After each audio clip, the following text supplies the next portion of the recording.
In the last videos we talked about V-Ray settings, and now in this video we're gonna prepare the scene for the final render. And we'll get the final images ready for further post-production. So the first thing we should check is resolution, the render output size. In our design studio we use 5000 pixels resolution on the larger side for the final image. That is, if we're rendering widescreen images, the output size is 5000 pixels wide. And then if image aspect is locked, the height of the image is adjusted automatically. Now, of course, not everyone needs such a high image resolution. Many people use resolution of around 2500 pixels for the final image. And for the most part, many choose resolution between 2500 and 5000 pixels. All of that depends on the client's wishes, of course. Either way, resolution of 5000 pixels is approximately A3 format with a print density of 300 dpi. We adopted such a standard in our studio a long time ago, therefore the final image will have a resolution of 5000 pixels. The next thing we should consider when preparing for rendering is render elements. Of course, there are a huge number of these in V-Ray, but in practice we do not need to use them all. Those that will be necessary for further post-production will be enough. And here's a list of useful rendering elements. Let's take a look at it and find out what they do. V-Ray AO. As for me, I rarely use ambient occlusion in post-production. Let's see what this render element looks like. AO is a kind of mask that can help you highlight certain small elements. For example, a molding relief, or if you have some small elements, you just apply this layer in Photoshop and multiply mode. And this way you get highlighted elements. So personally, I'd say I rarely use this. So I'm just showing you this element as a potential tool that you can use. Okay, next, V-Ray wire color.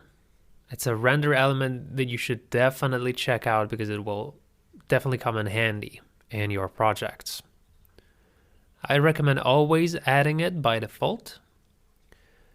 And how does it work? Well, it renders the color of the object you have used in 3ds Max as a mask.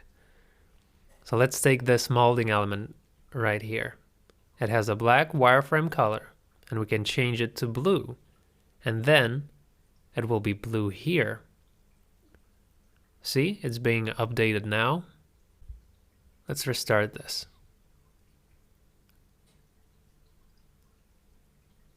Now the render has updated and we can see that the mask is now a blue color. Why is this so useful? Well, you use this layer as a mask to select objects that you will edit in Photoshop if necessary. For example, we'll need to change the shade of the table material a little bit, or make the door a little bit lighter. So this will be easy to do in Photoshop, just by selecting this element using the mask color in Photoshop. So I recommend that you always use this render element by default. You can add it to a preset and use it whenever you want. Even though it may seem useless to you, you will definitely need it at some point. So feel free to use it. Next up, we have V-Ray Alpha. This thing is good for those who like to add a background on the render, for example, in post-production, rather than the way I showed you. As a plane with a texture, of course, it's your choice, so you can add an alpha channel so that you can get a mask of a window, let's say, and then set up the background in Photoshop. Sometimes that helps as well. Next up, we have V-Ray Raw Reflection. This render element is useful if you need to filter out all the reflections and get a mask with highlights like this. Of course, it looks very bright, although sometimes it can come in handy. In case you don't want to get a black and white mask like this, you can choose a regular V-Ray reflection. It looks like this. So you see all the reflective materials are filtered into a separate render element, into a separate layer. So you can use this layer in Photoshop to highlight reflective surfaces like metals, glass, and other stuff like that. Okay. The next render element on our list is Object Select. Now, note that I have only the plants highlighted here. In order to properly set up this render element, you will first need to properly set up the G buffer. So how do you do that? Well, first you select the object and then right-click on Object Properties and select G buffer option. You need to set any numeric value other than 0 here. So I've set 4, for example. You can put 5 or 6 or 3. It doesn't really matter. Then you just click OK, and then when we've added the V-Ray Object Select render element, we need to set the correct G buffer ID, matching your object here. And again, we need to do this to separate our some object for further post-production. Like if you want to recolor the curtains or make some object brighter, your client might want you to make edits and change the shade of some material, for example. So with the G buffer ID, you add the object you want in a separate V-Ray Object Select render element, and you have a separate object as a mask. Also, you can make multiple layers like this by simply renaming them. Let me show you. I'm just going to rename it to plant, and now I have a separate layer, a separate render element, and now I can select curtains for another G buffer ID. So I think that's pretty much self-explanatory. Next we have V-Ray Object ID. And so this element allows you to output a colored mask of objects according to their G buffer ID. So let's go to Object Properties and see what G buffer ID those curtains have. So you see the ID number is 1, the plant ID number is 4, and the table legs ID number is 2.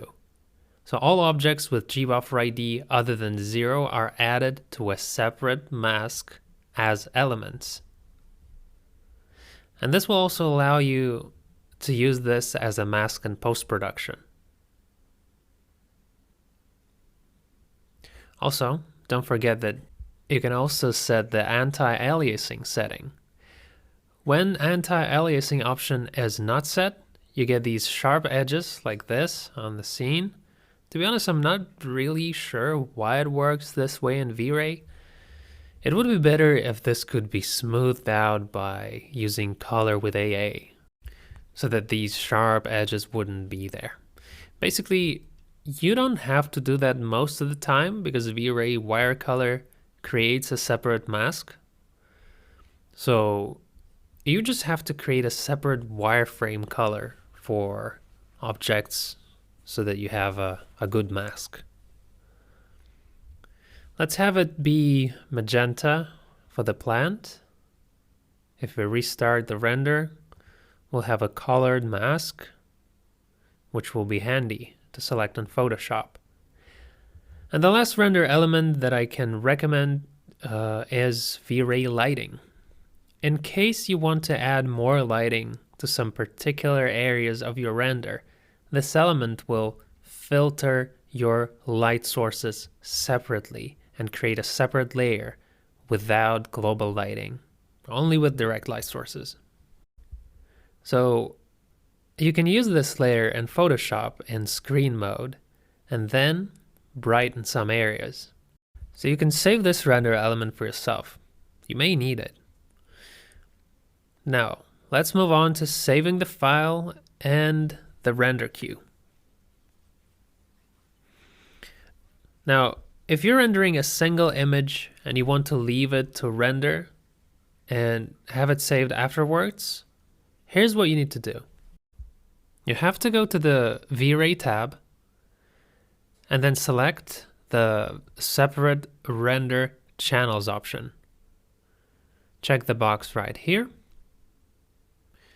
And here you can save the path for your image, like this. Now you need to choose a file format, PNG, for example, and then name your file, click Save, choose RGB 48-bit, and check the alpha channel to save it. All right, and next we need to make sure that all the boxes are checked. So now when you render the image, all of your render elements will be saved to the folder that you specified. But if you're working with multiple cameras, I recommend you use batch render. It's very easy to set up. You need to click on the rendering tab, select batch render, then add a new view. It's set up as view 01 by default, but you have to rename it here, like this. In the output path box, specify the output path of your image. Select JPEG format and save it. And then make sure to specify the camera that you're going to work with here. I have this camera 01, so I have to select it right here. Know that there are also light sources in the list, so don't get them mixed up. And that's pretty much it. You can also change image resolution for each camera. Like we can change it to 2500 if we want our image to be smaller. But right now, let's keep it at 5000 since we're rendering the final image. Also, if you're working with other cameras, you need to click add a new view, and specify a new path. But we can make this a little bit easier by using the presets from the first camera. In that case, you just need to click duplicate, and it will automatically be set to number 2. In the output path box, you need to specify it as another file so that it doesn't get overwritten. And also we need to specify another camera. And in this case, there is no other camera here, so we'll leave the same one. We can also upload some preset if we need to. And that's it. After that, you simply press render, and now we have a render queue. This is very handy when you're working with a series of images, like 5 or 6 images for one interior. You can just run the queue and relax. Well, that's it for now. Have fun with your renders, and we'll see you in the next video.